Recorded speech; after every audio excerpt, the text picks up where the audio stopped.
नीचे डिस्क्रिप्शन में आपको रिंग थ्योरी की प्लेलिस्ट का लिंक मिल जाएगा। आज हम बात करेंगे जीसीडी और एलसीएम के बारे में। जीसीडी वही है जो हम स्कूल में पढ़ते थे, ग्रेटेस्ट कॉमन डिवीज़र, और ये एलसीएम लीस्ट कॉमन मल्टीप्लिकेशन। लेकिन वहाँ पे हम चूँकि नंबर्स के बारे में बात करते थे, लेकिन उसी को जनरलाइज कर दिया गया यहाँ पे रिंग में।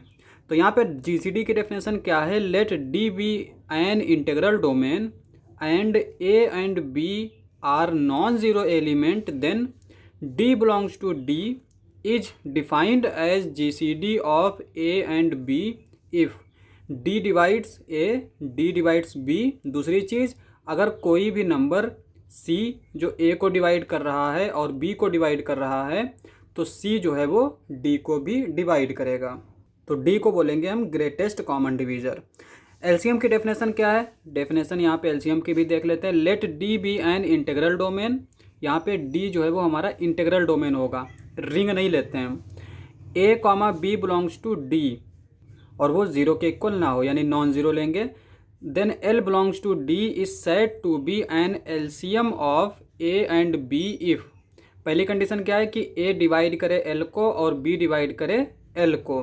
दूसरी कंडीशन क्या है कि if A divides L prime, B divides L prime, L prime हमारा कोई भी दूसरा नंबर हो D का, this implies that L divides L prime. Example के लिए हम क्या करते हैं, D ले लेते हैं Z ये हमारा इंटीग्रल डोमेन है, और दो एलिमेंट ले लेते हैं 2 एंड 3 Z में। तो इसका GCD क्या आएगा हमारा?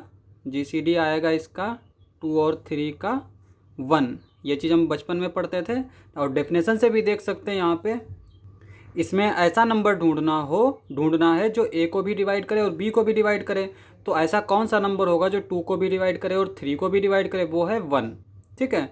और दूसरा क्या है कि अगर कोई दूसरा नंबर भी है जो A को डिवाइड कर रहा है, B को डिवाइड कर रहा है, तो C जो है वो उसको भी डिवाइड करेगा। लेकिन यहाँ पे 1 के अलावा कोई और नंबर नहीं है। एलसीएम की बात करें तो यहाँ पे 2 और 3 का एलसीएम क्या आएगा हमारा? LCM of 2 and 3 is equals to 6। और यहाँ पे डेफिनेशन से भी देख सकते हैं कि यहाँ पे 2 जो है वो 6 को भी डिवाइड कर रहा है, 3 जो है वो 6 को डिवाइड कर रहा है। दूसरी कंडीशन क्या है कि अगर A जो है वो किसी दूसरे नंबर को भी डिवाइड करे तो L जो है उसको भी डिवाइड करेगा। अब यहाँ पे रिजल्ट देख लेते हैं। रिजल्ट हमने किस तरह से लिया है? इन अ PID for any pair of non zero element A and B LCM and GCD exist. और PID के बारे में हम जानते हैं कि ऐसा इंटीग्रल डोमेन जिसका हर एक आइडियल प्रिंसिपल हो उसको हम बोलते हैं PID। ठीक है। तो यहाँ पे अगर हम A लें, ठीक है, तो A से जनरेट होने वाला एक ये प्रिंसिपल आइडियल होगा, एक ये होगा। इसका इंटरसेक्शन क्या आएगा? L जो एलिमेंट आएगा, यानी एक ये सेट है जो कि आइडियल है, एक ये सेट है जो कि आइडियल है। इसका जब इंटरसेक्शन लेंगे तो हमें एक सेट मिलेगा जो कि एक प्रिंसिपल आइडियल होगा। लेकिन ये L जो है इसमें ये क्या होगा? LCM of A comma B। तो यहाँ पे ये चीज़ आसान हो गई कि अगर हमसे पूछे कि PID में दो आइडियल हमें दे और उस पूछे कि इसका इंटरसेक्शन में कौन से एलिमेंट आएंगे, तो सिंपली हम क्या करेंगे, इसमें ये जो L है ना, ये निकाल लेंगे। ये कैसे निकालेंगे कि इसका और इसका एलसीएम ले लेंगे। सिमिलरली यहाँ पे GCD की बात करें तो यहाँ पे A है और ये B है। इसका जब सम करेंगे तो जो सेट मिलेगा वो हमारा क्या होगा? GCD होगा A और B का। तो यहाँ पर भी है कि अगर हमसे दो प्रिंसिपल आइडियल दे दे और उनका सम पूछे तो हम क्या करेंगे, यहाँ पे इसका और इसका GCD निकाल लेंगे और जो GCD आएगा उसी से जो जनरेट होगा वही इसके इक्वल होगा। अब यहाँ पे एक एग्जाम्पल देख लेते हैं। एग्जाम्पल हमने किस तरह से लिया? PX is equals to x cube plus x square plus x plus 1। QX लिया x cube minus x square plus x minus 1। ये हमने दो पॉलिनोमियल ले लिए और ये पॉलिनोमियल हमने कहाँ से लिए हैं? ये हमने ले लिए ZX से। क्योंकि हम जानते हैं कि Z हमारा क्या है? इंटीग्रल डोमेन है, तो ZX भी हमारा इंटीग्रल डोमेन होगा। अब हमें इसका LCM और GCD फाइंड आउट करना है। तो LCM क्या होता है हमारा? तो LCM में कौन सा पॉलिनोमियल आएगा जिसको PX और QX दोनों डिवाइड करें? अब यहाँ पे देखो, PX को हम क्या लिख सकते हैं? इस तरह से लिख सकते हैं। QX को हम इस तरह से लिख सकते हैं। अब अगर हम इसका LCM लें, LCM में ऐसा आएगा जिसको ये दोनों डिवाइड करते हों, तो उसमें एक फैक्टर ये होगा। ठीक है, तो हमने ये लिख लिया।